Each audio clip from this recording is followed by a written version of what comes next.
Halo semuanya, kenalin nama gue Dion. Gue adalah seorang YouTuber pemula atau YouTuber baru, atau seseorang yang baru terjun di dunia per-YouTubean.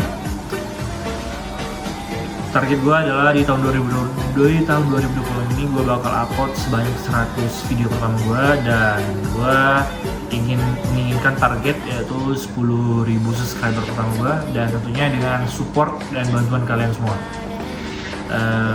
Di video ini gue bakal bahas terkait dengan orang-orang yang banyak banget untuk memilih pasangan berdasarkan sesuai standar TikTok, guys. Jadi kalau gue perhatiin ya, mungkin kalian juga udah perhatiin di TikTok itu banyak kayak yang viral kemarin, selain donatur di dalam ngatur, terus kasus yang kapak itu si Raihan dan juga si Farah, terus banyak banget quote TikTok itu yang menghancurkan pasangan itu sendiri, guys. Menurut gue tuh lebih dari orang ketiga. Misalnya gue dan pasangan, misalnya si A sama si B lagi berantem, terus si ceweknya ini ngelihat quote TikTok, sebenarnya dia itu salah, cuma dia tuh mencari quote yang membenarkan kesalahannya itu. Kayak misalnya cowoknya jarang ngasih waktu padahal cowoknya kerja, terus kayak cuek sibuk itu nggak ada, semuanya prioritas. Itu kan sebenarnya nggak masuk akal ya, guys ya. Semuanya itu kan tergantung situasi dan kondisi. Kalau benar memang kondisinya lagi tidak memungkinkan untuk memegang HP, itu rasanya nggak terlalu gimana ya, kecuali setiap hari kayak gitu.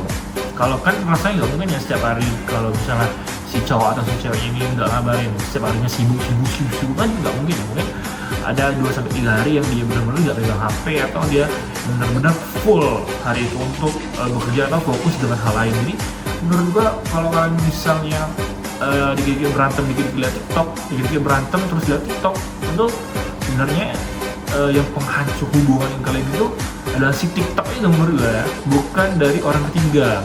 Jadi si TikTok quote TikTok ini menurut gua lebih berbahaya dari orang ketiga. Jadi kalau kalian perhatiin ya, kalau misalnya sebenarnya si cewek yang boleh main, misalnya si cewek sama si cowoknya lagi berantem, nah yang lebih banyak kan drama ya, kalau bisa bilang yang banyak drama itu si cewek.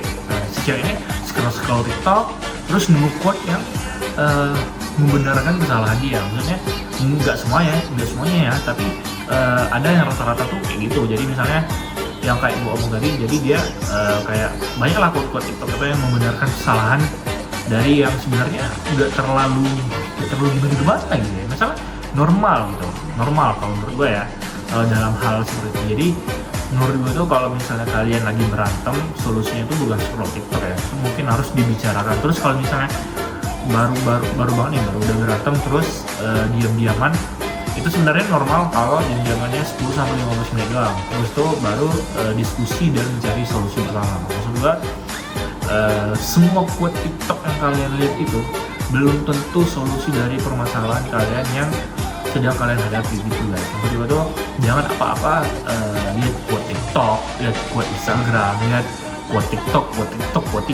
standar TikTok terus ya.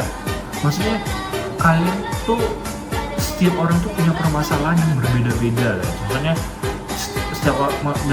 setiap orang itu punya permasalahan yang berbeda-beda dan juga mempunyai solusi yang berbeda-beda. Jadi nggak bisa disamain semua dengan quote TikTok itu. Maksudnya quote TikTok boleh, tapi harus disesuaikan dengan kondisi yang sedang dihadapi. Kalau benar-benar relate ya oke.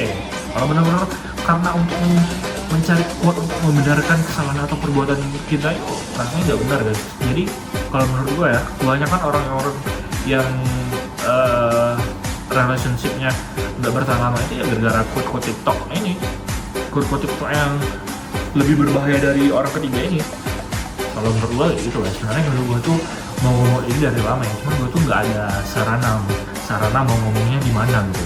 Jadi gue ngomong aja di channel YouTube ini kan, daripada undang-undang ini nggak tersampaikan, jadi gue ngomong aja di sini. Terus juga terakhir, bagi kalian yang masih suka lihat quote TikTok itu ya, tadi gue bilang boleh, asalkan sesuai dengan kondisi yang sedang kalian hadapi. Jangan mencari quote untuk membenarkan kesalahan atau sebenarnya tuh kalian tuh dalam posisi salah, terus kalian ngambek, terus kalian lihat quote TikTok, terus kalian kira, nah kan bener kan, orang-orang kan juga gini tuh salah guys, bener salah gitu. Jadi maksud gue tuh jangan terstandar dengan TikTok lah. Misalnya kalian tuh harus mempunyai solusi sendiri dari permasalahan yang kalian sedang hadapi gitu.